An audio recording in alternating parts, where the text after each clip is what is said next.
घना कोहरा और तेज रफ्तार दोनों अगर साथ में जाएं तो फिर ऐसा ही होता है। ग्रेटर नोएडा एक्सप्रेस वे पर सफीपुर गांव के पास घने कोहरे की वजह से ये गाड़ी डिवाइडर से टकराकर पलट गई। फिर तो पीछे से आ रही 6 गाड़ियां एक एक कर भिड़ती चली गई। इस हादसे में एक शख्स की मौत हो गई और 3 जख्मी हो गए। गाड़ियों का क्या हाल हुआ वो तो तस्वीरें बोल रही हैं।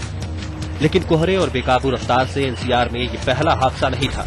ग्रेटर नोएडा के कासना इलाके में एक तेज रफ्तार कार सड़क के किनारे खड़े ट्रक में ही घुस गई। हादसे में कार सवार 2 लोगों की मौत हुई तो तीसरा बुरी तरह जख्मी हो गया। तीसरा हादसा दिल्ली के वसीरपुर औद्योगिक इलाके के अशोक विहार में हुआ, जब देर रात नशे में चूर एक युवक ने अपनी कार से आगे चल रही एक मारुति वैन को टक्कर मार दी। राम कुमार, रवि भारती और राजेंद्र स्वामी के साथ अनुज मिश्र, दिल्ली आज तक।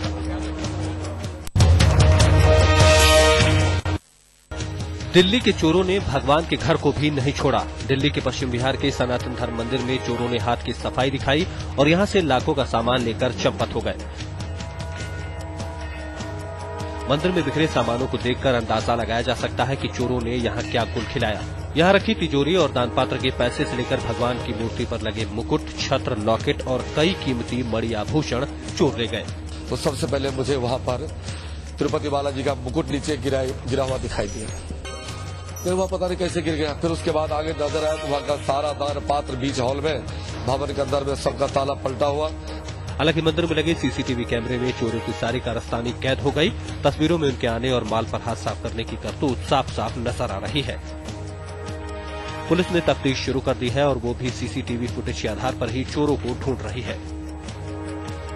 मनोरंजन कुमार, दिल्ली आज तक।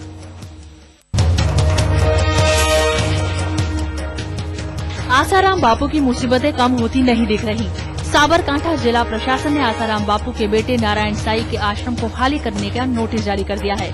मामला किसान होने के फर्जी दस्तावेज पेश कर किसानों की जमीन खरीदने और उस पर आश्रम बनाने का है। इसके बारे में उसका जो पोजीशन का जो प्रश्न है, तो पोजीशन अभी तो उसके पास है। तो जो नोटिस देके हमने ऐसा किया है कि वो पोजीशन है, उस पोजीशन दूर कर दो। आसाराम के बेटे नारायण साई के फर्जीवाड़े का पता तब चला जब पेड़ माला के किसानों ने आरटीआई की मदद से रेवेन्यू डिपार्टमेंट में नारायण साई के रिकॉर्ड चेक करवाए। अब मांग ये भी उठ रही है कि नारायण साई के इस फर्जीवाड़े के खिलाफ मुकदमा दर्ज किया जाए। गौरतलब है कि अहमदाबाद जिला प्रशासन आसाराम बापू के मोटेरा आश्रम को भी कुछ जमीन पर अवैध कब्जे को हटाने के लिए नोटिस जारी कर चुका है। गोपी घांगर, अहमदाबाद आज तक।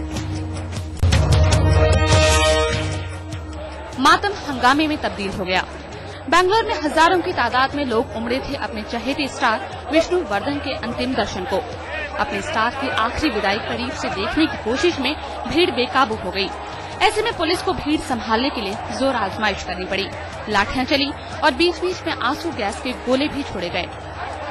कन्नड़ फिल्म इंडस्ट्री में विष्णुवर्धन सबसे स्टाइलिश एक्टर के तौर पर चर्चित रहे। वो 59 साल के थे। मैसूर में दिल के दौरे से उनका निधन हो गया था। विष्णुवर्धन के आकस्मिक निधन पर पूरे कर्नाटक में शोक की लहर है। It is a huge loss. We all grew up watching Vishnuvardhan and Rajkumar films, and he is a family to me. Is related. Vishnuvardhana के फिल्मी सफर की शुरुआत हुई थी गिरीश कर्नाड के निर्देशन में बनी फिल्म वाम शवरक्षा से। इसके बाद करीब 3 दशक तक वो कन्नड़ फिल्म इंडस्ट्री के बादशाह बने रहे।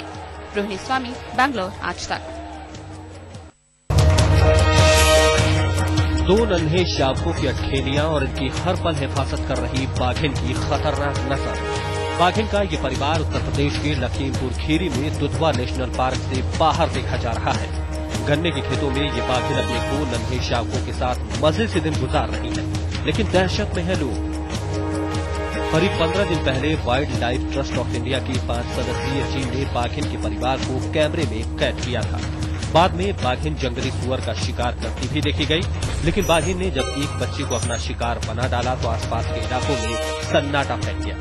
फॉरेस्ट वाले इस तरीका से कोई इसकी देखभाल नहीं कर रहे हैं। इस शेर को अपने रोक छोक करें। हम लोग बहुत ज्यादा से ज्यादा परेशान हैं। बाघिन के इस परिवार की दहशत से दर्जन भर गाँवों के लोग कांप रहे हैं, जबकि वन विभाग हाथियों से इनका पता लगाने की कोशिश में जुटा है। अभिषेक वर्मा, लखीमपुर खीरी आज तक।